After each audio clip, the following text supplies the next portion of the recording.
બોલો ભારત માતા કી જય। ચલો આજે કઈ તારીખ છે? 26 નવેમ્બર। અચ્છા, આ જે સ્ક્રીન ઉપર ફોટો છે એ સાહેબને ઓળખો છો તમે? હા। શું નામ? કોણ કે આંગળી ઊંચી કરીને જવાબ આપવાનો? આંગળી ઊંચી કરીને જવાબ આપવાનો ભાઈ। બોલો બેટા, બોલો બોલો। ડોક્ટર આંબેડકર। આખું નામ? ડોક્ટર ભીમરાવ બાબા સાહેબ આંબેડકર।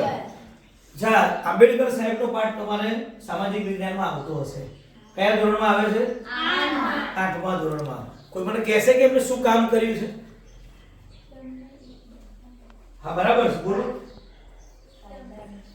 કાયદાનું આપણા ભારતનું જે બંધારણ છે કે આપણા ભારતના જે નિયમો ચાલે છે એ બંધારણ ઘડવાનું કામ એ બાબા સાહેબ આંબેડકરે કર્યું હતું। એટલે આજનો દિવસ, આજે આપણી તારીખ 26 નવેમ્બર અને 26 નવેમ્બરના દિવસે જ આપણે બંધારણનો દિવસ ઉજવીએ છીએ। એટલે 26 નવેમ્બરે ભારતમાં દર વર્ષે બંધારણીય દિવસ ઉજવવાનો થાય।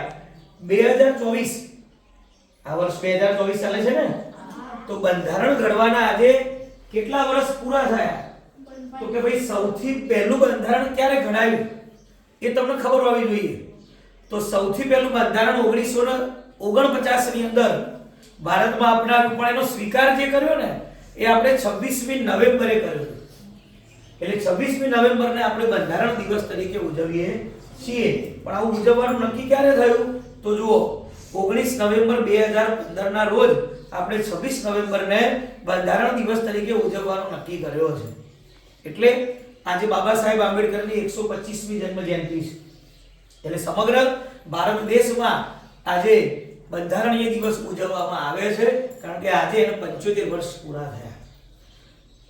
આપણને બધાને એમ થાય કે ભાઈ આ નવાઈની બાબત શું છે? તો કે નવાઈની બાબત એ છે કે દુનિયાભરમાં આટલા બધા દેશો છે અને આ બધા દેશોમાં ભારતનું બંધારણ છે ને એ સૌથી મોટું વિશેષ બંધારણ છે કે જેને બાબા સાહેબ આંબેડકરે ખૂબ મહેનતથી તૈયાર કરવામાં આવ્યું હતું। એટલે સૌથી મોટું, જો વિશ્વનું સૌથી મોટું લેખિત બંધારણ તમને કોઈ પૂછે કે આ વિશ્વમાં સૌથી મોટું લેખિત બંધારણ કયું, તો ભારત દેશનું સંવિધાન કે બંધારણ જે છે એ સૌથી મોટું લેખિત બંધારણ છે। જો અહીંયા કહેશે તમને કે બી.આર. આંબેડકરની આગેવાની હેઠળ એ બંધારણનો મુસદ્દો તૈયાર થયો, પણ ત્યારે 1946 અને એ બંધારણમાં પ્રમુખ એ વખતે ડોક્ટર રાજેન્દ્ર પ્રસાદ આપણા રાષ્ટ્રપતિ હતા અને એમના અધ્યક્ષસ્થાન હેઠળ કેટલા શબ્દોનું, તો કે 1,17,360 શબ્દોનું વિશ્વનું સૌથી મોટું એ લેખિત બંધારણ હતું। બરાબર? તો આ વિશ્વનું મોટામાં મોટું બંધારણનો શ્રેય આપણા ફાળે છે ભારત દેશના ડોક્ટર ભીમરાવ આંબેડકરેનો રચના કરી। ખાસ બંધારણનું મહત્વ શું હતું કે ભાઈ ભારતની અંદર ઘણા બધા, એવું નથી કે ભારતમાં એકલા હિન્દુ જ રહે છે, એકલા મુસ્લિમ જ રહે છે। આ ભારતની અંદર દરેક સંપ્રદાયના લોકો છે, હિન્દુ, મુસ્લિમ, શીખ, ઈસાઈ, એમાં પણ દરેક જાતિના લોકો છે। ઊંચી જાતિના લોકો છે તો નીચી જાતિના। આપણો દેશ વિવિધતાથી વહેંચાયેલો છે। આ વિવિધતાની અંદર કઈ રીતે બંધારણ બનાવવું કે દરેક સમાજના લોકોને, દરેક જ્ઞાતિના લોકોને, દરેક ધર્મના લોકોને એક સરખો ન્યાય મળે। એટલે ભારતની અંદર દરેક ધર્મ, તમે હિન્દુ હોય કે મુસ્લિમ હોય કે શીખ હોય, બધાના માટે ન્યાય અને બંધારણ એક જ છે। એવું ખરું કે ભાઈ હિન્દુ હોય એને ચોરી કરવાની છૂટ અને ખ્રિસ્તીને નહીં? એવું ખરું ના। જે સજા આપવામાં આવે, જે ગુનો લાગુ પડે છે, જે નિયમનું પાલન કરવામાં આવે એ દરેકે દરેક ધર્મ અને જાતિના લોકો માટે એક જ છે। તો આજનો આ દિવસ એ બંધારણ દિવસ છે। ખાસ તમારા જનરલ નોલેજ માટે યાદ રાખો કે ભારતમાં બંધારણ કઈ તારીખે નક્કી થયું હતું? 26 જાન્યુઆરી 1950। એટલે આપણે 26મી જાન્યુઆરી કયો દિવસ ઉજવીએ છીએ? 26મી જાન્યુઆરીએ 26મી જાન્યુઆરી કયો દિવસ ઉજવીએ છીએ? વેરી ગુડ, કયો દિવસ? જોરથી બોલો। પ્રજાસત્તાક દિવસ તરીકે એની ઉજવણી કરીએ છીએ આપણે 26મી જાન્યુઆરીની। તો એ દિવસને આપણો બંધારણીય દિવસે આપણે સ્વીકાર કર્યો હતો। પણ આપણે ધ્યાન રાખવાનું કે હવે પછી કોઈ પણ દિવસ આવે તો આપણને ખબર હોવી જોઈએ।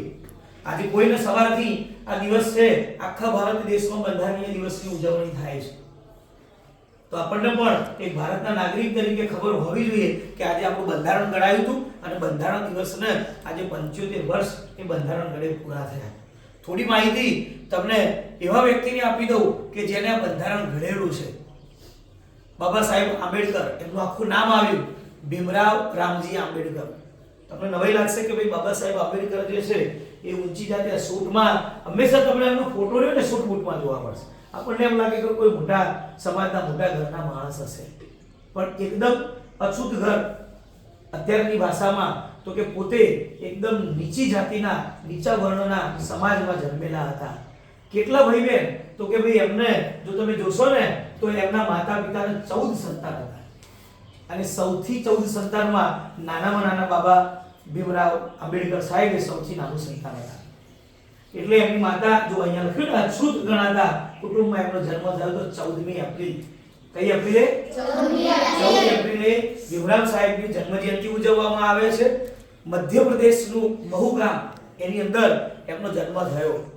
એમના પિતા જે છે એ પોતે એ સમયે મિલિટરીની અંદર સુબેદાર હતા, લશ્કરી દળના માસ્ટરની અંદર એ પોતે ગણાતા.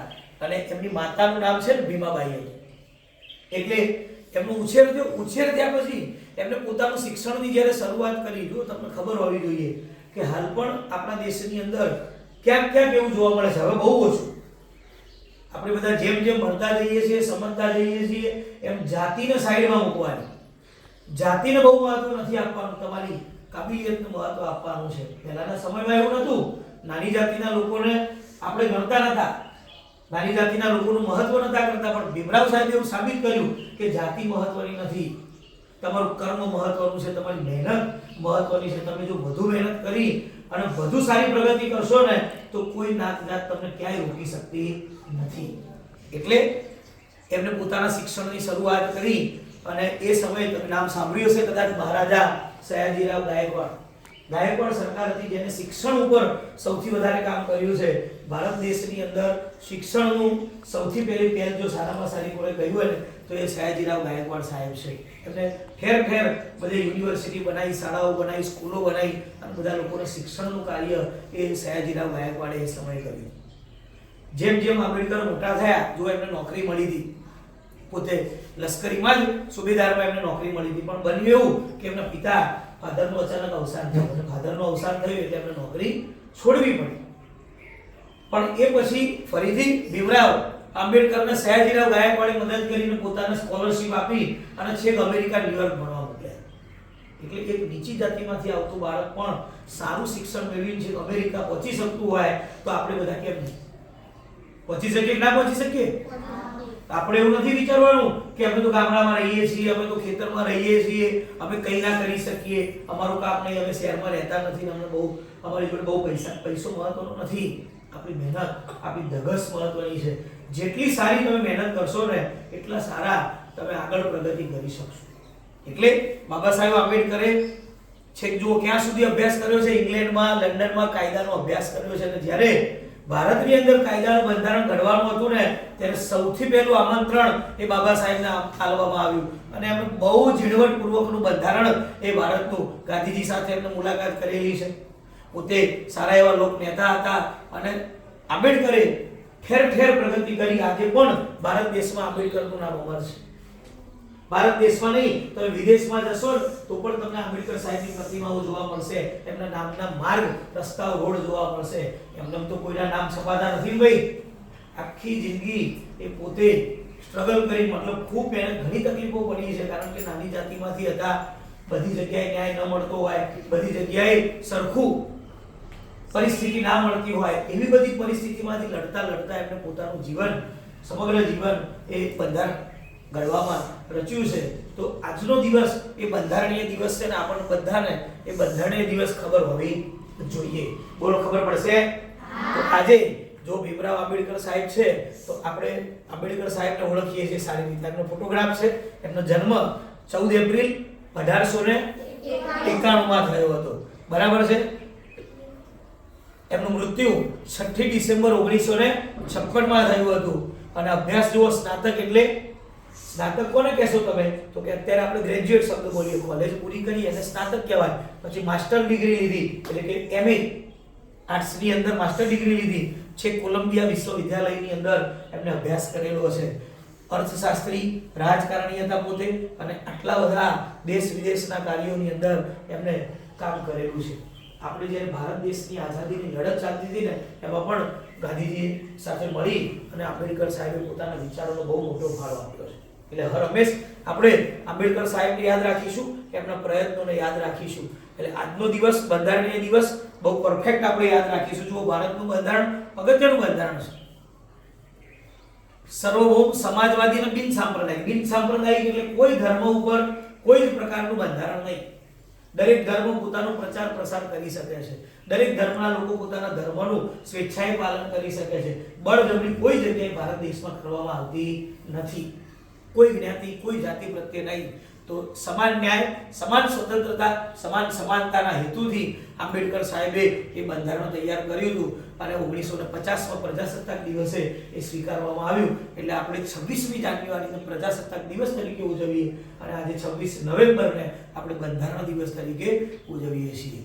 રાઈટ? તો આટલી વસ્તુ આપણને આ ઉંમરમાં ખબર હોવી જોઈએ અને એના વિશેનું આપણે કામ કરવાનું.